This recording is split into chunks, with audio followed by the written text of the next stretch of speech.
May ipakita mo na lang kay Mar itong video Ito yung paakyat punta sa rooftop.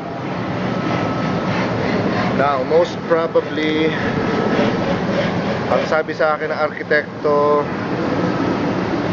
dito sa ilalim ng duct na to pwede ilagay yung compressor.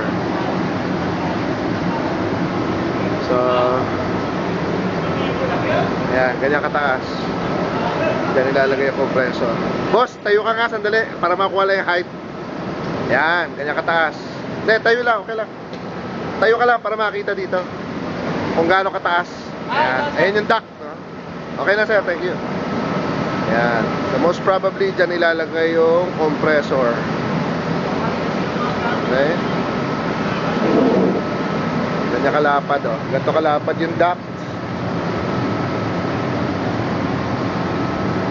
Somewhere sa ilalim, dyan ilalagay ang compressor.